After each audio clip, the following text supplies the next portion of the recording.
प्रिय विद्यार्थियों, बगड़िया बाल विद्या निकेतन ऑनलाइन क्लास में आपका स्वागत है। हम पढ़ रहे हैं कक्षा 9th क्षितिज का अध्याय 6 प्रेमचंद के फटे जूते। प्रेमचंद के फटे जूते शीर्षक निबंध में परसाई जी ने प्रेमचंद के व्यक्तित्व की सादगी के साथ एक रचनाकार की अंतर्भेदी सामाजिक दृष्टि का विवेचन करते हुए आज की दिखावे की प्रवृत्ति एवं अवसरवादिता पर व्यंग्य किया है। अब तक की ऑनलाइन क्लास में हमने पढ़ा कि लेखक के सामने प्रेमचंद और उनकी पत्नी की एक तस्वीर है।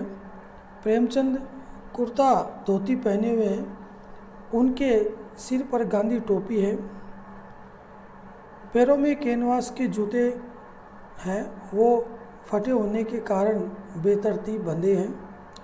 बाएं पैर के जूते में एक बड़ा छेद हो गया जिसमें अंगुली बाहर निकल आई है। प्रेमचंद के फटे जूते देखकर लेखक इसलिए चिंतित हो जाता है कि अगर फोटो खिंचाते समय कपड़ों का यह हाल है तो वास्तविक जीवन में क्या रहा होगा। किंतु फिर सोचा कि प्रेमचंद अंदर बाहर की अलग अलग पोशाक रखने वाले व्यक्ति नहीं हैं। लेखक सोचने लगा कि प्रेमचंद हमारे साहित्यिक पुरखे हैं, फिर भी उन्हें अपने फटे जूते जरा भी ख्याल नहीं है। उनके चेहरे पर बड़ी लापरवाही और विश्वास है। लेखक को आश्चर्य होता है कि फोटो में प्रेमचंद के चेहरे पर एक व्यंग्य भरी मुस्कान है। लेखक सोचता है कि प्रेमचंद के फटे जूते में फ़ोटो खिंचाने से मना इसलिए किया क्योंकि शायद पत्नी का आग्रह रहा होगा। प्रेमचंद के दुख को देखकर लेखक रोना चाहता है, किंतु प्रेमचंद की आंखों पर का दर्द उसे रोक देता है।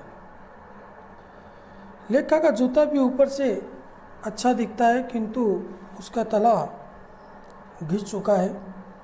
वह कहता है कि मैं ऊपरी पर्दे का ध्यान रखता हूँ, इसलिए अंगुली को बाहर नहीं निकलने देता। मैं फटा हुआ जूता पहनकर फ़ोटो तो कभी खिंचवा ही नहीं सकता। लेखक सोचता है कि प्रेमचंद को व्यंग्य भरी हंसी का रहस्य क्या है।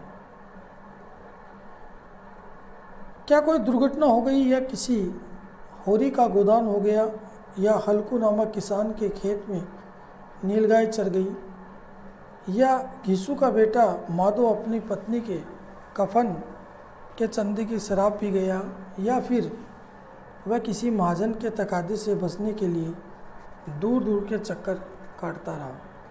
इससे आगे आज हम पढ़ेंगे। और ऐसे बुलाकर देने वालों के लिए कहा था, जिनके देखे दुख उपजत है तिनको करबो परे सलाम। चलने से जूता घिसता है, फटता नहीं। दूसरा जूता कैसे फट गया? मुझे लगता है तुम किसी सख्त चीज़ को ठोकर मारते रहे हो। कोई चीज़ जो परत पर परत सदियों से जम गई है, उसे शायद तुमने ठोकर मार मार कर अपना जूता फाड़ लिया। कोई टीला जो रास्ते पर खड़ा हो गया था, उस पर तुमने अपना जूता आजमाया है। तुम उसे बचाकर उसके बगल से भी तो निकल सकते थे। टीलों से समझौता भी तो हो जाता है। सभी नदियाँ पहाड़ थोड़ी ही फोड़ती है, कोई रास्ता बदलकर घूम भी तो चली जाती है। तुम समझौता कर नहीं सके, क्या तुम्हारी भी वही कमजोरी थी जो होरी को ले डूबी? वही नेम धर्म वाली कमजोरी। नेम धर्म उसकी भी जंजीर थी, मगर तुम जिस तरह मुस्कुरा रहे हो उससे लगता है कि शायद नेम धर्म तुम्हारा बंधन नहीं था, तुम्हारी मुक्ति थी। इसके आगे का हम अगली ऑनलाइन क्लास में पढ़ेंगे। तब तक के लिए धन्यवाद।